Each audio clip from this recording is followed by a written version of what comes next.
Hello, I'm your host, James Dorsey. Diplomats, policymakers, investors, executives, journalists, and academics listen to my twice-weekly podcast and/or read my syndicated newsletter that is republished by media across the globe. Maintaining free distribution ensures that the podcast and newsletter have maximum impact. Paid subscribers help me cover the monthly cost of producing the newsletter and podcast. Please consider becoming a paid subscriber. You can do so by clicking on Substack on the subscription button at www.jamesmdorsey.substack.com and choosing one of the subscription options. Or support me on Patreon at patreon.com/MideastSoccer. Please join me for my next podcast in the coming days. Thank you, take care, and best wishes. America to the rescue. In a twist of irony, that may be Central Asia's only alternative, with the Russian invasion of Ukraine upsetting the region's security apple cart. The question is whether the United States, already rejiggering its commitment to security in the Middle East, has the will and wherewithal to engage. Depending on one's analysis of the Middle East's strategic importance, the glass is either half full or half empty. With the U.S. wanting to focus on the Indo-Pacific, it has reduced interest in the Middle East. Yet, there is no cohesive Indo-Pacific strategy that fails to include the Arabian Sea, the western mouth of the Indo-Pacific. A similar argument could be made for Central Asia, a potential land-based counterpart to the maritime Indo-Pacific in Russia's soft underbelly and China's western flank. The notion of an enhanced U.S. security role in Central Asia and the Caucasus may seem far-fetched, but no longer are the days when a Central Asian leader would invite Russia or the Russian-led Central Security Treaty Organization, CSTO, to quell domestic unrest. That's what Kazakh President Kassym-Jomart did in January 2022, a month before Russia invaded Uzbekistan. The invasion is put in a different perspective. Long-standing assertions that Kazakhstan is not a nation, but a Russian-speaking country in the full sense of the word. That is President Vladimir Putin's way of saying that Kazakhstan is part of the Russian world. As a result, Central Asian leaders no longer see Russia as a trustworthy security guarantor, and worse, a potential threat. At the same time, regional leaders are hesitant to depend more on China than they already are economically. Theoretically, that leaves the United States as their only option. Russia's failure to secure free transit along the Lachin corridor, linking the disputed autonomous region of Nagorno-Karabakh with Armenia, a fellow CSTO member, has deepened a lack of confidence in Russia. Nagorno-Karabakh lies within Azerbaijan, but has been under the control of ethnic Armenian forces, backed by Armenia, since a separatist war in the 1990s. That conflict also left large chunks of surrounding lands in Armenian hands. In 44 days of fighting in September 2020, the Azerbaijani military routed Armenian forces. This forced Armenia to accept a Russia-brokered peace deal that saw the return of a significant part of Nagorno-Karabakh to Azerbaijan. Russia deployed nearly 2,000 peacekeepers to ensure safe transit across the region and monitor the peace deal. But travel through the Lachin corridor that links Nagorno-Karabakh with Armenia has been blocked since December 12 by Azerbaijanis identifying themselves as environmental activists. They claim that Armenia has illegal mining sites in the region. The Russian refusal to force the reopening of the corridor paved the way for U.S. mediation. U.S. Secretary of State Antony Blinken said last week that U.S. hosted talks in Washington between the Armenian and Azerbaijani foreign ministers had made tangible progress.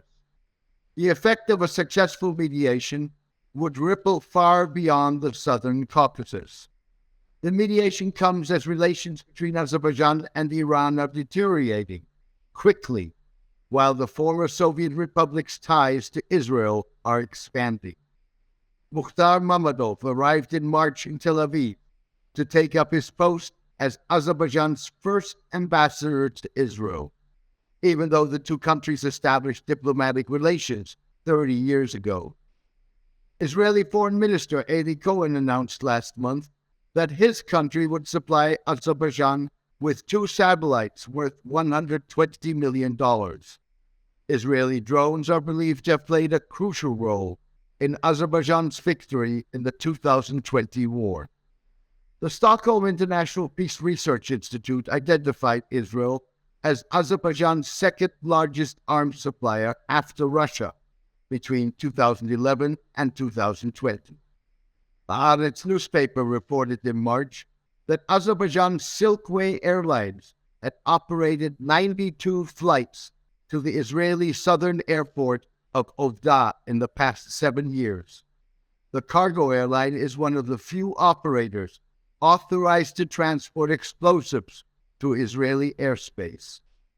Iran sees the deepening of relations with Israel as part of a strategy to further isolate the Islamic Republic by disrupting its trade with Russia and Central Asia. Iranian fears that a planned corridor connecting Azerbaijan and its Nakhchivan enclave inside Armenia to Russia and Turkey could change the Iranian-Armenian border. The corridor crosses the border of Iran with Armenia, and its implementation means removing Iran from the geopolitics of the Caucasus, said a Tehran-based foreign policy analyst. Iran's way to Europe is through Armenia, Azerbaijan, and Turkey.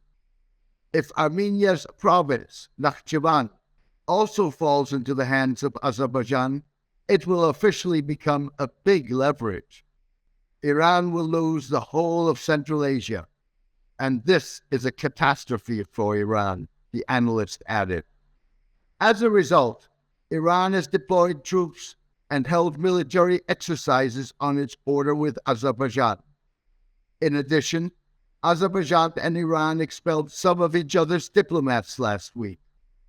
The expulsions followed an attack in January on the Azerbaijani embassy in Tehran, in which a security guard was killed.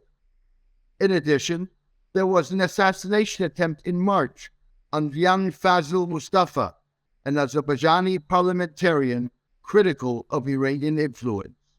Last November, Azerbaijan arrested several people on charges of spying for Iran. On a visit to Central Asia in March, U.S. Secretary of State Antony Blinken sought to capitalize on concerns about Russia and China and breathe new life into America's relations with the Central Asian republics. We remain committed to standing for the sovereignty, the territorial integrity, the independence, not only of Ukraine, but for countries across Central Asia and indeed around the world, Mr. Blinken told journalists in the Uzbek capital, Tashkent. To make that commitment credible, the United States will have to do more than the $50 million it allocated in 2022 and 2023 to expand regional trade routes, establish new export markets, attract and leverage greater private sector investment. $50 million pales compared to China and Russia's billions of dollars invested in recent decades. The U.S. strategy seems to involve a division of labor, in which the United States focuses on geopolitics, while Europe is expected to increase its economic engagement with Central Asian states. Washington's role as a powerful but distant and supportive friend to the region can help Central Asian countries achieve their stated goals of regional cooperation and a balanced, multi-vector relationship with the outside world, said Central Asia scholar Gavin Health. Thank you for joining me today. I hope you enjoyed the podcast. Diplomats, policymakers, investors, executives, journalists, and academics, listen to my twice-weekly podcast and or read my syndicated newsletter that is republished by media across the globe. Maintaining free distribution ensures that the podcast and newsletter have maximum impact. Paid subscribers help me cover the monthly cost of producing the newsletter and podcast. Please consider becoming a paid subscriber. You can do so by clicking on Substack on the subscription button at www.jamesmdorsey.substack.com and choosing one of the subscription options, or support me on Patreon at patreon.com/MIDI-Soccer. Please join me for my next podcast in the coming days. Thank you, take care, and best wishes.